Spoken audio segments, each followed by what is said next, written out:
Hi viewers, welcome to Tom Math, 10th Standard Maths, Lesson Coordinate Geometry, Exercise number 5.2 and question number 13.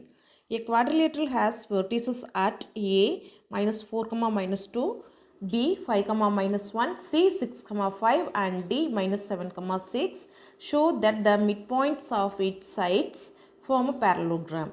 So நம்மளுக்கு ஒரு quadrilateral கொடுத்துருக்காங்க. அது வந்துட்டு பார்த்திங்கன்னா 4 vertices இருக்குது. குவாட்ரிலேட்ரல் அப்படின்னாலே 4 சைட்ஸ் இல்லையா? இப்போ அந்த 4 சைட்ஸோட மிட் பாயிண்ட்டை கனெக்ட் பண்ணுறப்ப அது பேரலோகிராம் ஃபார்ம் ஆகும் அப்படிங்கிறது தான் நம்ம காண்பிக்கணும். இதில் பேரலோகிராம் ஃபார்ம் ஆகும் அப்படிங்கிறத நம்ம இங்கே காட்டணும். பாருங்கள், இப்போ ஏபிசிடிங்கிறது 4 வெர்டிசஸ் கொஷினில் கொடுத்துட்டாங்க. என்னென்ன பாயிண்ட்ஸ் இருக்குது அப்படிங்கிறத கொடுத்துட்டாங்க. பட் நம்மளுக்கு அந்த பாயிண்ட் வந்துட்டு டைரெக்டாக எடுக்க முடியாது. பேரலோகிராம்ங்கிறத ப்ரூவ் பண்ணுறதுக்கு டைரெக்டாக எடுக்க முடியாது.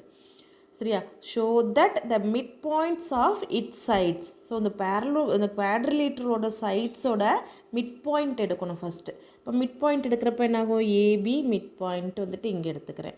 பிசிக்கு மிட் பாயிண்ட், சிடிக்கு மிட் பாயிண்ட், அதே போல் ஏடிக்கு மிட் பாயிண்ட். இந்த 4 மிட் பாயிண்ட்ஸும் நம்ம ஏபிசிடிங்கிற பாயிண்ட்ஸை யூஸ் பண்ணி கண்டுபிடிக்கணும். ஓகேவா? இந்த மிட் பாயிண்ட்ஸ் கிடைச்சதுக்கப்புறம் இந்த மிட் பாயிண்ட்ஸை கனெக்ட் பண்ணணும். இப்போ மிட் பாயிண்ட்ஸை கனெக்ட் பண்ணுறப்ப என்னாகும்? நம்மளுக்கு ஒரு குவாட்ரிலேட்ரல் ஃபார்ம் ஆகுது இல்லையா? உள்ளே பாருங்கள், மிட் பாயிண்ட்ஸை கனெக்ட் பண்ணுறப்ப ஒரு குவாட்ரிலேட்ரல் ஃபார்ம் ஆகுது. இந்த குவாட்ரிலேட்ரல் நம்மளுக்கு பேரலோகிராம் அப்படிங்கிறத ப்ரூவ் பண்ணணும். பேரலோகிராம் அப்படிங்கிறத ப்ரூவ் பண்ணணும். இப்போ பேரலோகிராம்னா என்னது? Opposite sides are parallel and equal. So இது ரெண்டும் பேரலாக இருந்துச்சுன்னா இந்த சைட்ஸ் ரெண்டும் பேரலாக இருக்கும். இதுதான் பேரலோகிராம் கான்செப்ட். சரியா? இப்போ நமக்கு கொடுத்தது ஒரு குவாட்ரிலேட்ரல். அந்த 4 பாயிண்ட்ஸை யூஸ் பண்ணி தான் நம்ம உள்ளே ஃபார்ம் ஆகக்கூடிய ஒரு குவாட்ரிலேட்ரல் பேரலோகிராம் அப்படிங்கிறத ப்ரூவ் பண்ணணும். சரியா? இந்த 4 பாயிண்ட்ஸ் என்னன்னு பார்த்துக்கலாம். -4, -2. அடுத்து B 5, -1, C 6, 5 and D -7, 6. 4 சைட்ஸ்க்கும் மிட் பாயிண்ட்ஸ் கண்டுபிடிக்கலாம். பாருங்கள், இந்த ஏபியோட மிட் பாயிண்ட் பின்னு எடுத்துக்கிறேன். பிசியோட மிட் பாயிண்ட் கியூ, டிசியோட மிட் பாயிண்ட் ஆர், ஏடியோட மிட் பாயிண்ட் எஸ்ன்னு எடுத்துக்கிறேன். சரியா? அப்போ உள்ள ஃபார்ம் ஆகிருக்கிற குவாட்ரிலேட்ரல் நேம் என்ன? பிக்யூஆர்எஸ். சரியா? ஓகே, இப்போ மிட் பாயிண்ட் பி கண்டுபிடிக்கலாம். So mid point of side AB. சரியா? குவாட்ரிலேட்டரில் சைடு ஏபி எடுத்து மிட் பாயிண்ட் கண்டுபிடிக்கலாம். ஸோ மிட் பாயிண்ட் ஃபார்முலா என்ன? 9th ஸ்டாண்டர்ட்லேயே பார்த்துருப்போம். x1 + x2/2, y1 + y2/2. So mid பாயிண்ட்டுங்கிறது ஒரு பாயிண்ட்டு தான். ஸோ அது ப்ராக்கெட்குள்ளே தான் சொல்லணும், அது மறந்துடக்கூடாது. சரியா? இது வந்துட்டு எக்ஸ் குவாடினேட், இது ஒய் குவாடினேட். ஓகேவா? இப்போ நம்ம எந்த சைடு கண்டுபிடிக்கிறோம்? ஏபி சைடோட மிட் பாயிண்ட். அது பிங்கிற லெட்டரில் நம்ம குறிச்சிருக்கோம். ஓகே, அப்போ ஏங்கிற பாயிண்ட்டை x1 y1 எடுத்துக்கலாம், x2 y2வா பிங்கிற பாயிண்ட்டை எடுத்துக்கலாம். இப்போ point P, mid point of AB வந்துட்டு பிங்கிற லெட்டர். ஓகேவா? இப்போ நம்ம x1 + x2, இப்போ -4 + 5 ÷ 2,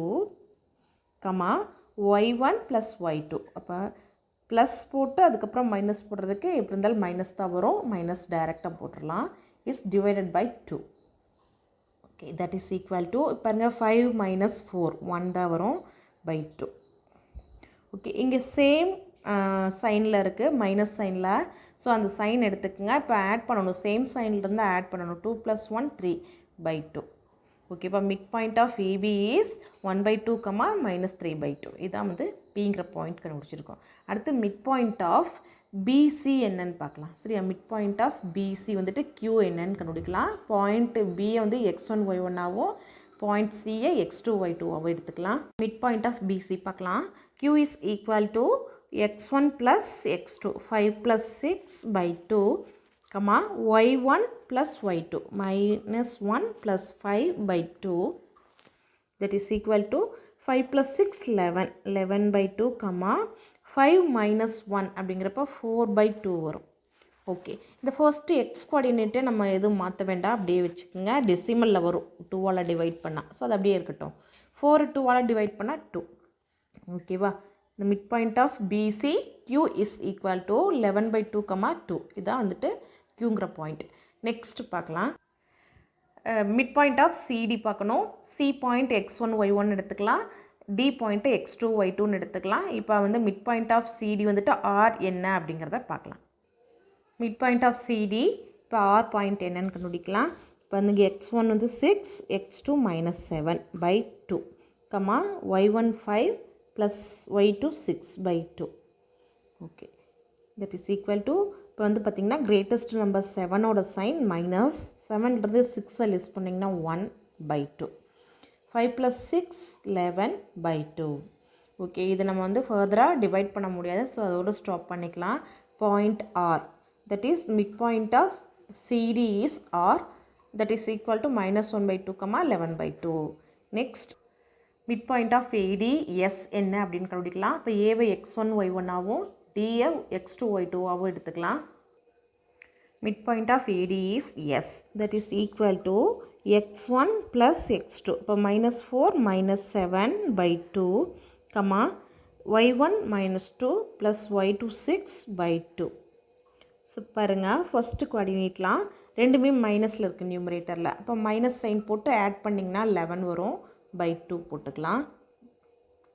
கமா 6 minus 2 4 by 2. ஓகேவா, இப்போ இந்த 4 by 2 மட்டும் நம்ம டிவைட் பண்ணி எழுதிக்கலாம். அப்போ எஸ் பாயிண்ட் என்ன கிடைக்கும், மைனஸ் 11 by 2, கமா 2. இது வந்துட்டு எஸ் என்ன, மிட் பாயிண்ட் ஆஃப் ஏடி, ஏடியோட mid point S, that is equal to minus 11 by 2, comma 2. இப்போ நம்ம 4 மிட் பாயிண்ட்ஸும் கண்டுபிடிச்சிட்டோம். ஓகே, இப்போ இந்த 4 மிட் பாயிண்ட்ஸையும் நம்ம கனெக்ட் பண்ணுறப்ப நம்மளுக்கு ஒரு குவாட்ரிலேட்ரல் ஃபார்ம் ஆயிரும். 4 சைட்ஸ் இருந்துட்டாலே நம்ம குவாட்ரிலேட்ரல் அப்படிங்கிறத சொல்லிடலாம். ஸோ இந்த 4 பாயிண்ட்ஸை கனெக்ட் பண்ணுறப்ப நம்மளுக்கு ஒரு குவாட்ரிலேட்ரல் கிடைக்குது. இப்போ இந்த குவாட்ரிலேட்ரல் நம்ம பேரலோகிராம் அப்படிங்கிறத ப்ரூவ் பண்ணணும். பேரலோகிராம் அப்படிங்கிறப்ப அதோட ஃபர்ஸ்ட் ப்ராப்பர்ட்டி நம்மளுக்கு opposite sides are parallel and ஈக்குவல்னு வரும். சரியா, அப்போ பேரலல் எடுக்கிறப்ப இந்த slope of PQ is equal to slope of SR அப்படின்னு வரணும். சரியா, இது ரெண்டோட ஸ்லோப்பும் ஈக்குவலாக வரணும். சேம் டைம் பேரலோகிராம்ங்கிறப்ப இந்த ஆப்போசிட் சைடுக்கு என்ன ப்ராப்பர்ட்டி யூஸ் பண்ணமோ அதே தான் ரிமைனிங் இருக்கக்கூடிய 2 சைடு இந்த பேருக்கும் யூஸ் பண்ணணும், இந்த ஆப்போசிட் சைடுக்கும். ஸோ இது ரெண்டும் எப்படி இருக்கணும், பேரலாகவும் இருக்கணும். சேம் டைம் இது பேரலல் அப்படிங்கிறப்ப நம்மளுக்கு ஸ்லோப்ஸ் வந்துட்டு ஈக்குவலாக இருக்கும். Slope of QR is equal to slope of PS. So நம்ம இது ரெண்டும் ஈக்குவல் அப்படிங்கிறப்ப ஃபஸ்ட்டு இதோட ஸ்லோப்ஸ் ஈக்குவலாக இருக்குன்னு சொன்னேன், தென் இதோட ஸ்லோப்ஸ் வந்து ஈக்குவலாக இருக்குன்னு சொன்னேன். இது ரெண்டுமே நம்ம ஈக்குவல்னு காட்டிட்டோம்னா then PQRS is a parallelogram அப்படிங்கிறத சொல்லிடலாம். ஓகே, இப்போ நான் என்ன ப்ரூவ் பண்ணணும்னு பாருங்கள். டு ப்ரூவ் ஃபர்ஸ்ட் திங் வந்துட்டு slope of PQ is equal to slope of RS. இது ரெண்டும் ஆப்போசிட் சைட், பிக்யூ அண்ட் ஆர்எஸ்ங்கிறது ஆப்போசிட் சைட். ஸோ அதோட ஸ்லோப்ஸ் வந்துட்டு ஈக்குவலாக இருக்குன்னு காட்டணும். தென் இன்னொரு பேர் ஆப்போசிட் சைட்ஸ் இருக்குது. அப்போ கியூஆர் அண்ட் பிஎஸ் இது ரெண்டும் ஆப்போசிட் அப்படிங்கிறப்ப slope of QR is equal to slope of PS. இது ரெண்டும் ஈக்குவல் அப்படிங்கிறத நம்ம ப்ரூவ் பண்ணணும். ஸோ இந்த 2 பாயிண்ட்ஸையும் நம்ம சேமாக வருதாங்கிறத பார்க்கலாம். ஸ்லோப் ஆஃப் பிக்யூ என்னன்னு பார்க்கலாம். இப்போ பிங்கிற பாயிண்ட் கியூங்கிற பாயிண்ட் எடுத்துகிட்டேன். ஸோ இந்த ஃபர்ஸ்ட் பாயிண்ட் x1 y1ஆகவும் இது செகண்ட் பாயிண்ட் x2 y2ஆகவும் எடுத்துக்கிறேன். இப்போ இந்த பாயிண்ட்ஸ் யூஸ் பண்ணுறதுனால ஸ்லோப் கண்டுபிடிக்கிறதுக்கு நம்ம இந்த ஃபார்முலா தான் யூஸ் பண்ணணும், y2 minus y1 by x2 minus x1. இப்போ slope of P and Q இந்த பாயிண்ட்ஸை கனெக்ட் பண்ணுற சைடுக்கு என்ன பண்ணலாம், என்னென்னு கண்டுபிடிக்கலாம். Slope of PQ is equal to y2 வந்துட்டு 2 இல்லையா, 2 minus of minus 3 by 2. That is divided by x2 value என்ன 11 by 2 minus 1 by 2. பார்த்திங்கன்னா இங்கேயும் ஃப்ராக்ஷன்ஸ் இருக்குது. X coordinate and Y coordinate எடுக்கிறப்ப அதுலேயும் ஃப்ராக்ஷன்ஸ் இருக்கிறனால கொஞ்சம் கேர்ஃபுல்லாக நம்ம இது பண்ணணும். இப்போ இந்த ஃப்ராக்ஷன் இது கூட நம்ம ஆட் பண்ணுறப்ப என்ன ஆகும் அப்படின்னா டினாமினேட்டர் சேமாக இருக்கணும். அப்போ இங்கே டினாமினேட்டர் என்ன இருக்குது, 2 by 1 எதுவும் இல்லை அப்படின்னா நம்ம 1 போடணும். Next minus into minus plus 3 by 2. இப்போ இது நியூமரேட்டர் நம்ம ஆட் பண்ணணும். அடுத்து பாருங்கள் 11 by 2 minus 1 by 2ன்னு இருக்குது. சரியா, அப்போ வந்து டினாமினேட்டர்ஸ் சேமாக இருக்குது. அப்போ ஈஸியாக நம்ம நியூமரேட்டர்ஸை சப்ட்ராக்ட் பண்ணணும். சரி, 11 minus 1 divided by 2. இப்போ என்ன ஆயிரும், 2 வந்து காமனாக வந்துடும். பாருங்கள் நியூமரேட்டரில் நம்ம இங்கே வந்துட்டு சேமாக இல்லை, டினாமினேட்டர் சேமாக இல்லைங்கிறப்ப இந்த 2வால் கிராஸ் மல்டிப்ளை பண்ணுங்கள். 2 2s are 4 plus 1 3 is 3 divided by 2. ஓகேவா, கிராஸ் மல்டிப்ளை பண்ணிட்டோம். இப்போ எல்சிஎம் எடுத்தாச்சு. இப்போ 11 minus 1 10 by 2. ஓகேவா, இப்போ நியூமரேட்டராக ஆட் பண்ணுங்கள். 4 plus 3 7 7 by 2. இப்போ இங்கே டிவிஷன் இருக்கா, அந்த டிவிஷனை மல்டிப்ளிகேஷனாக போட்டுக்குங்க. அப்போ என்ன ஆயிரும், 10/2 2/10 வரும். சரியா? டிவிஷனை மல்டிப்ளிகேஷனாக மாத்திரப்ப டினாமினேட்டர் ரெசிப்ரோக்கல் பண்ணி எழுதிக்கிங்க தலைகீழாக. ஓகே, இந்த 2 கேன்சல் ஆயிரும். அப்போ ரிமைனிங் என்ன வரும், 7/10. ஓகேவா, 7/10 ஆன்சர். இது என்ன அப்படின்னு பார்த்தீங்கன்னா ஸ்லோப் ஆஃப் PQ, சைட் PQன்னு எடுத்திருக்கோம். ஸோ இதே ஸ்லோப் இதோட ஆப்போசிட் சைடு என்ன எடுத்திருக்கோன்னு பாருங்கள், ஆப்போசிட் சைடு RS எடுத்திருக்கோம். சரியா, ஃபிகரில் பார்த்தா தெரியும், PQக்கு ஆப்போசிட் RS இல்லைனா SR. சரியா, இப்போ இந்த S அண்ட் Rங்கிற பாயிண்ட் எடுத்து ஸ்லோப் கண்டுபிடிக்கலாம். ஸ்லோப் ஆஃப் RSக்கு R அண்ட் Sங்கிற பாயிண்ட் எடுத்தாச்சு. சேம் அதே தான் ஸ்லோப் ஃபார்முலா யூஸ் பண்ண போகிறோம். இப்போ y2 minus y1, 2 minus 11/2 is divided by x2 minus x1, minus 11/2 minus of minus அப்படிங்கிறப்ப இது என்ன ஆயிரும், ப்ளஸ் ஆயிரும். ப்ளஸ் 1/2ன்னு போட்டுக்கலாமா. இப்போ இது நியூமரேட்டர், இது என்னது டினாமினேட்டர், ரெண்டுலேயுமே ஃப்ராக்ஷன் இருக்குது பாருங்கள். இப்போ 2ல் கிராஸ் மல்டிப்ளை பண்ணிங்கன்னா எல்சிஎம் எடுத்துடலாம். இப்போ 2 2s are 4 minus 11/2. இப்போ இந்த 2 வந்துட்டு என்ன ஆயிடுச்சு, காமனாக வந்துருச்சா. ஓகே, அடுத்து என்ன பண்ணலாம், டினாமினேட்டரில் நம்ம எல்சிஎம் எடுக்க தேவையில்லை, ஆல்ரெடி டினாமினேட்டர்ஸ் வந்துட்டு சேமாக இருக்கறனால நியூமரேட்டர்ஸை சேர்த்து எழுதிக்கலாம். இங்கே என்ன சைன் இருக்கும், -11 + 1 சேர்த்து எழுதிட்டு by 2 காமனாக வந்துருச்சு. ஓகே, இப்போ நியூமரேட்டரை நம்ம சப்ட்ராக்ட் பண்ணணும். அப்போ பெரிய நம்பர் கிரேட்டஸ்ட் நம்பரோட சைன் எடுத்துக்கோங்க. -11 - 4 அப்படிங்கிறப்ப 7/2, இந்த 2 அப்படியே போட்டுக்குங்க. இஸ் டிவைடட் பை, இங்கேயும் வந்துட்டு கிரேட்டஸ்ட் நம்பரோட சைன் மைனஸ், 11லேருந்து 1 லெஸ் பண்ணால் 10/2. ஓகேவா, இப்போ நம்ம மைனஸ் மைனஸ் கேன்சல் பண்ணிடுங்க. 7/2 இன்ட்டு இந்த டிவிஷன் என்ன பண்ணிட்டேன், மல்டிப்ளிகேஷனாக மாற்றிட்டு, அப்போ 10/2 இங்கே ரெசிப்ரோக்கல் பண்ணுறப்ப 2/10 வரும். 2 கேன்சல் பண்ணிடலாம். இப்போ ரிமைனிங் என்ன வரும், 7/10. So slope of RS 7/10. Slope of PQ என்ன கண்டுபிடிச்சோம், அதுவும் 7/10 தான் கண்டுபிடிச்சிருக்கோம். ஸோ ரெண்டும் ஈக்குவலாக வருது. therefore slope of PQ is equal to slope of RS. இதை வந்துட்டு நம்ம கன்ஃபார்ம் பண்ணிட்டோம். நெக்ஸ்ட்டு அதர் ஆப்போசிட் சைட்ஸ் பார்க்கலாம். ஸ்லோப் ஆஃப் QRல Q அண்ட் R பாயிண்ட்டை ஃபஸ்ட் பாயிண்ட்டாகவும் செகண்ட் பாயிண்ட்டாகவும் எடுத்தாச்சு. இப்போ same y2 minus y1 ஃபார்முலாவே use பண்ணிக்கலாம்.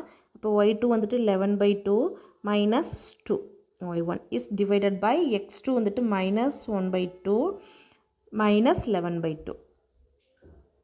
ஓகே, இந்த பாயிண்ட்ஸ் மட்டும் எடுத்தாச்சு. இப்போ இந்த கிராஸ் மல்டிப்ளை பண்ணுறப்ப 11 மைனஸ் சைன் போட்டுக்குங்க. 2 2s are 4/2 எல்சிஎம் எடுத்துட்டோம். இப்போ இது நியூமரேட்டர். இப்போ டினாமினேட்டரில் நம்ம எல்சிஎம் எடுக்கிறதுக்கு முன்னாடி டினாமினேட்டர் செக் பண்ணுங்கள், சேமாக இருக்குது. அப்போ நம்ம வந்துட்டு எதையுமே சேஞ்ச் பண்ண வேண்டாம், ஜஸ்ட் அந்த நியூமரேட்டர்ஸ் மட்டும் ஆட் பண்ணிக்கலாம். -1 - 11 இஸ் டிவைடட் பை 2. ஓகேவா, எடுத்தாச்சு.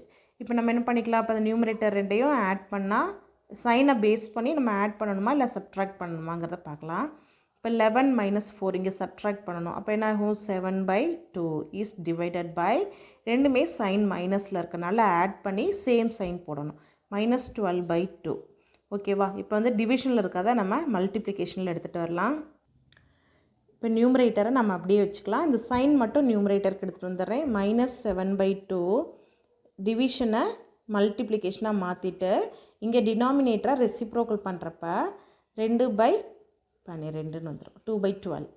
இப்போ இந்த 2 கேன்சல் பண்ணிங்கன்னா என்ன வரும், -7/12. சரியா, இது என்ன அப்படின்னு பார்த்தீங்கன்னா slope of QR. Slope of QR கண்டுபிடிச்சிட்டோம். நெக்ஸ்ட் பாருங்கள், slope of PS, P and S point எடுத்தாச்சு. இதுக்கு ஸ்லோப் கண்டுபிடிக்கலாம். இது ஃபஸ்ட் பாயிண்ட்டாகவும் செகண்ட் பாயிண்ட்டாகவும் எடுத்திருக்கேன். இப்போ y2 2 மைனஸ் ஆஃப் மைனஸ்னு வரப்போ ப்ளஸ் 3/2 நியூமரேட்டரில் is divided by x2 minus x1.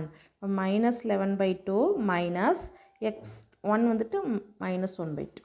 Okay, that is equal to, இப்போ க்ராஸ் மல்டிப்ளை பண்ணால் 4 + 3/2 இஸ் டிவைடட் பை, இப்போ சேம் சைன்கிறனால நியூமரேட்டர்ஸை சேர்த்து எழுதிக்கலாம். -11 - 1/2. ஓகேவா, இப்போ நியூமரேட்டரை ஆட் பண்ணால் 7/2, டினாமினேட்டரை ஆட் பண்ணி சைன் மைனஸ் தான் போடணும், -12/2. இப்போ நம்ம டிவிஷனை மல்டிப்ளிகேஷனாக மாற்றினா என்ன வரும், 7/2 அப்படியே இருக்கட்டும். இப்போ டிவிஷன் அடுத்து வர்றதை மல்டிப்ளிகேஷனாக மாற்றி எழுதிட்டு அடுத்து வரக்கூடிய நம்பரை ரெசிப்ரோக்கல் பண்ணிக்கிறேன். அப்போ -2/12 வரும். ஓகேவா? இப்போ 2 கேன்சல் பண்ணிக்கங்க. அப்போ இங்கே -1 7 into -1 -7/12. The slope of PES. இப்போ slope of PES நமக்கு -7/12. Slope of QR -7/12 கிடைக்குது. So both are equal. Therefore slope of QR is equal to slope of PS. So opposite sidesலாம் வந்துட்டு parallel-ஆ இருக்குது. இதிலிருந்து நம்ம என்ன தெரிஞ்சுக்கலாம்? QR side QR is parallel to PS. And slope of PQ is equal to slope of RSன்னு சொன்னோம். So அப்போ slopes ஈக்குவலாக இருந்துச்சுன்னா இந்த சைட்ஸ் எப்படி இருக்கும்? பேரலாக இருக்கும். PQ is parallel to RS. So opposite sides are parallel அப்படிங்கிறத நம்ம ப்ரூவ் பண்ணிட்டோம். Therefore PQRS is a parallelogram. That's all. Thank you for watching my video. Subscribe to Math.